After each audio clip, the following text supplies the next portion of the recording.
वालेकुम स्टूडेंट। कल हम लोगों ने पढ़ लिया था राइगर मोर्टिस और आपको मैंने बताया था कि उसे तसल्लुब बादल मौत सादिक कहते हैं और उसी के झैल में एक और भी बताया था कि जो है कैडेवरिक स्पाज़्म जिसे तसल्लुब बादल मौत काजिब कहते हैं। तो आइए स्टूडेंट हम लोग उसको आज ये जो है अर्ली साइन ऑफ डेथ आपका फिनिश हो जाएगा इंशाअल्लाह। नेक्स्ट हम लोग बात करेंगे लेट साइन ऑफ डेथ। तो कैटेगरी स्पाज़्म कहते हैं student instantaneous rigor, instant rigor and cataleptic rigidity, यानी कि जो है फौरी तौर से सख्ती आ जाए, स्टैंड सख्ती आ जाए, इंस्टेंटेनियस है स्टैंड एक ही है, कैटेलेप्टिक रिजिडिटी या बहुत ही ज़्यादा बहुत जल्दी से रिकवर हो जाए। फिर आगे कह रहे हैं कि ये वो रेयर कंडीशन होती है, ज़रूरी नहीं ऐसी कंडीशन हो, लेकिन जो है ये कंडीशन हो सकती है। जैसे ये इस डायग्राम में आप देखिए, ये cadaveric spasm of right hand in driving victim. एक शख्स था, वो किसी सबब से नदी नाले तालाब में गिर गया, डूबने से उसकी मौत हो गई। तो इसके हैंड से देखिए आप, क्या उसमें एक तरह सख्ती है स्टूडेंट्स, तो इसे कहते हैं cadaveric spasm of right hand in driving. अब वो उसको मालूम कैसे होगा, अभी हम इसको आगे आपको बताएंगे या कैसे डिफरेंट किया जाएगा। इसमें कह रहे कि कैटेगरी स्पाज़्म जो है ये एक कंडीशन है जहाँ पर जो ग्रुप ऑफ मसल्स होती है, अज़लात होते हैं, वो आपको जैसे कल बताया था कि जब इंसान डेथ करता है तो प्राइमरी लेग्रेशन जाता है, जिसमें उसके संकेन आइज वगैरह हो जाती है, ठीक है ना, और गाल वगैरह बिल्कुल पिचक से जाते हैं, मतलब बॉडी फ्लूइड एक तरफ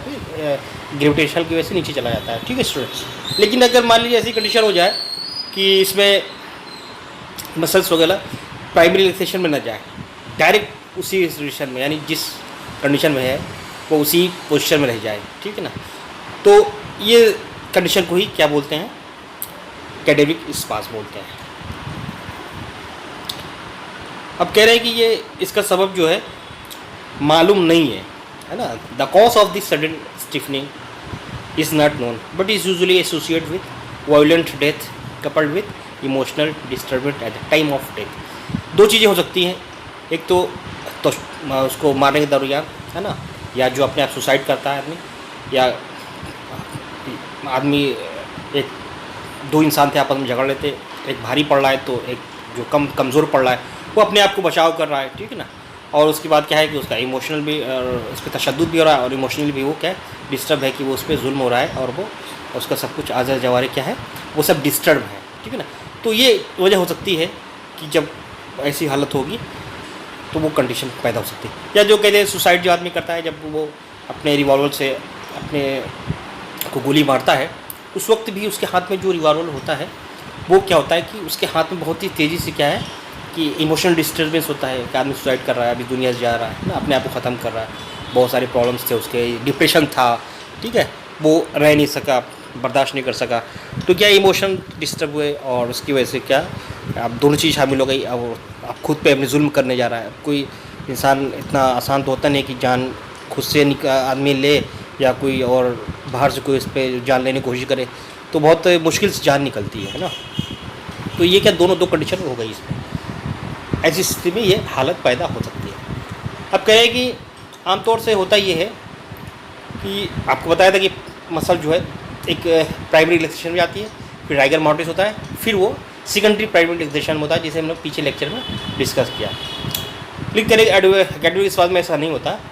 और इस प्राइमरी स्टेज में ज़्यादातर the gate step at the moment of death, वही है, बस उसको बाद जूम निकल और एलेबोरेट कर दिया है। एग्जाम्पल की तरह से बता रहे हैं, जिसे आदमी की डेथ होती है डूबने के, तो उसके हाथ में क्या होता है स्टूडेंट, अपने आदमी बचाव करता है, डूबता है ना, तो कहते हैं ना डूबते को तीन का सहारा। तो उसमें क्या होता है कि जो इंसान होता है वो अपने आप को बचाने की कोशिश करता है और वो उसके हाथ में जो भी कुछ है, जैसे कहते हैं कि आदमी फ़ौरन डूबते ही नीचे नहीं चला जाता, एक बार नीचे जाता है तो फिर आदमी कोशिश करता है, फिर ऊपर आता है, फिर नीचे जाता है तो घास वगैरह हुई या कोई वीड्स हुई, है ना, या कुछ भी चीज़ नदी नाले में पड़ा रहा हो तो उसको आदमी पकड़ के कोशिश करता है यार ये इसी से है ना मेरी जान बच जाए। तो अब उसके हाथ में वो चीज़ आ गई और वो बिल्कुल लास्ट मोमेंट था उसका, ठीक है, और फिर उसमें क्या सडन उसकी क्या होगी जान निकल गई, तो वो उसके मिट्टी में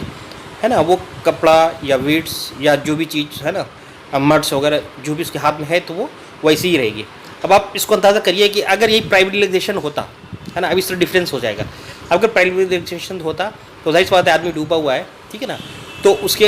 हाथ से क्या हो, उसकी मुट्ठी से है ना, वो क्या की कि या मड हुई या वीड्स हुए है ना, वो बाहर निकल जाते। लेकिन चूँकि वो बिल्कुल मिट्टी को खींच लिया, ठीक है ना, दबा लिया, तब उसमें क्या चीज़ उसके हाथ में मड वगैरह की जो है मौजूदगी होगी, जिससे तरफ ये रहनुमाई मिलेगी कि हाँ इसकी जो है ये कंडीशन मिल रही है कि ये खुद से मतलब नदी में डूब के मरा है, इसको ऐसा नहीं है कि मार के पहले से है ना ला के डाला गया है। ये मेडिकल इंपॉर्टेंस हो सकती है। या दूसरा जिससे बताया शूटिंग विथ फायरिंग जब आदमी करता है तो उसमें भी उसका इमोशन वगैरह डिस्टर्ब होता है, और उसमें जो वीपन होता है रिवॉल्वर हुआ वो हाथ में ही क्या होता है वो दबा रह जाता है। अब नेक्स्ट है स्टूडेंट की ये राइगर मॉर्टिस के स्टेज में ही रहता है ना, with the onset of secondary relaxation, और फिर जब ये ख़त्म होता है तो इसमें क्या होता है कि सेकेंडरी रिलैक्सेशन कभी इसमें disappears with the onset of secondary, इसमें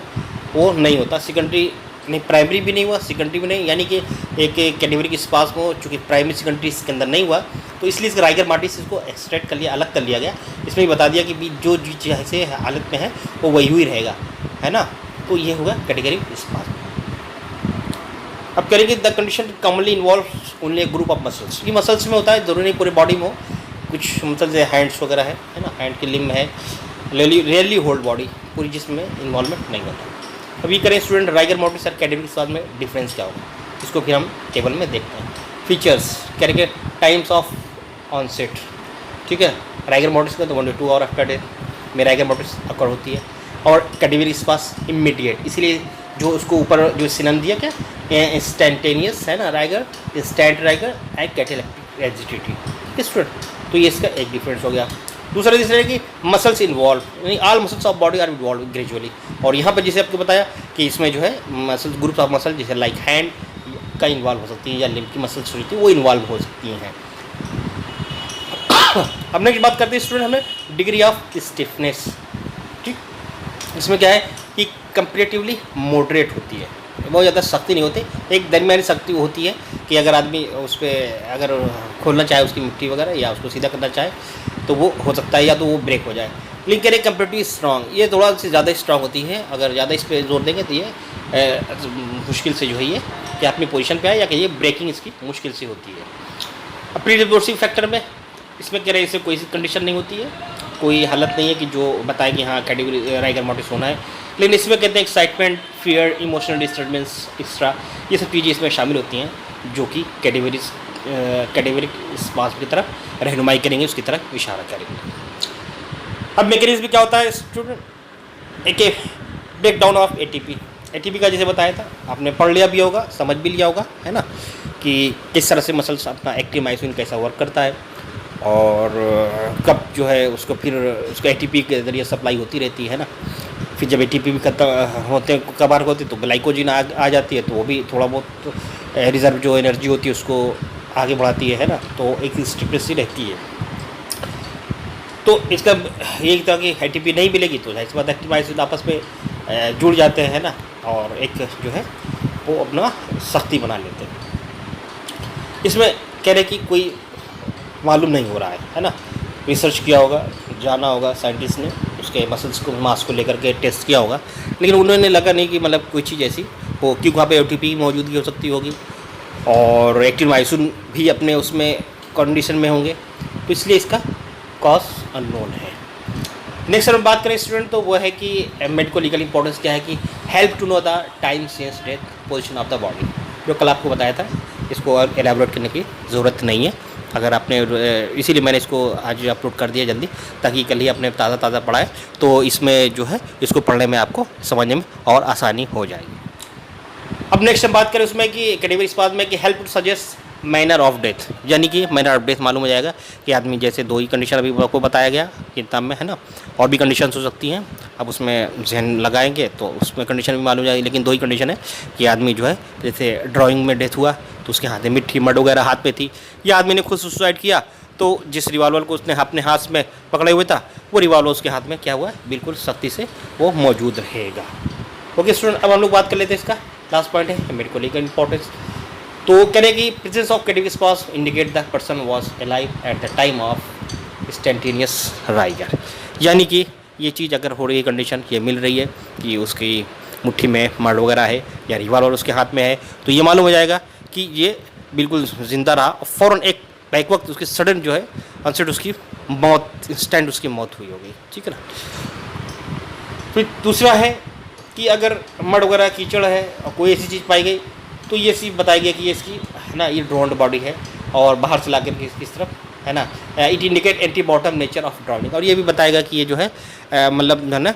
मतलब मार के नहीं फेंका गया है ना, बाकी ये इसने इसे जो है डूबते डूबते ही मरा है ये, है ना। ये मालूम हो जाएगा कि कोई पहले से अगर मार के फेंका होता तो जाहिर सी बात है कि उसके हाथ में कोई मुट्ठी में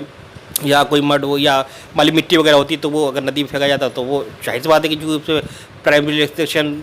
और कैटेगरी राइगर मोटिस का अमल होगा, फिर राइगर मोटिस का अमल भी होगा तो भी घंटे 2 घंटे बॉडी रहेगी तो फिर सेकेंडरी रिलैक्सेशन राइगर मोटिस में आएगा तो उसके हाथ से जो है वीट्स हो या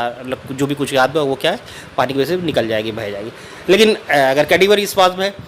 तो वो ऐसे कंडीशन नहीं होगी, बाकी वो जो है। अच्छा, अब एक क्वेश्चन ये भी ज़हन में आता है, अगर मान लीजिए किसी ने रिवॉल्वर से खुद को गोली मार ली, ठीक है, तो उसके परिजन चाहे कि यार कोई जान ना सके, इन्हें सुसाइड किया है, चलो हम इसको सीधा नदी में डाला दें, तो क्या इस कंडीशन में उसको नदी में डाल दिया और वो रिवॉल्वर पकड़ेगा तो क्या वो नदी में रिवॉल्वर पकड़े हुए रहेगा? जी।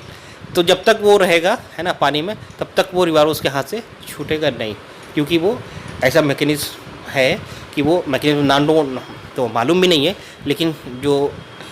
ये है स्टडी को पढ़ने से जो एक ऑब्जर्वेशन कह रहा है यही कि हाँ उसके हाथ से वो चीज़ छूटेगी नहीं, इल्ला ये कि वो किसी और स्टेज में चला जाए, लेट साइन ऑफ डेथ में जब उसका चला जाएगा है ना स्टेज में, तो हो सकता है वो चीज़ें भी खत्म हो जाएगी। क्योंकि जाहिर सी बात है कि अगर ऐसा हो जाए तो हर आदमी कैडेवर है तो फिर उसका वो बॉडी आदमी प्रिजर्व कर ले, है ना, ख़त्म कर ले, वो ख़त्म ही ना हो कि भाई वो मरेगा ही ना, है ना, उस पर और रिएक्शन होगा ही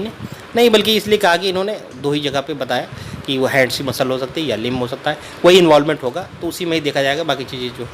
उसमें इन्वॉल्वमेंट नहीं होता तो जाहिर सी बात बाकी जो डेथ के बाद का जो और अमल होता है वो आगे बढ़ेगा, नहीं लेट साइन ऑफ डेथ के कैटेगरी में वो चला जाएगा। अब नेक्स्ट है लास्ट है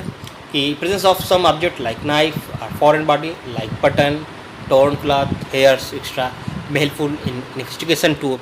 release this thing with crime, ठीक है। यानी कि क्या, एक 2 इंसान आपस में झगड़ रहे थे, एक उसमें कमज़ोर पड़ गया, एक जो भारी पड़ गया।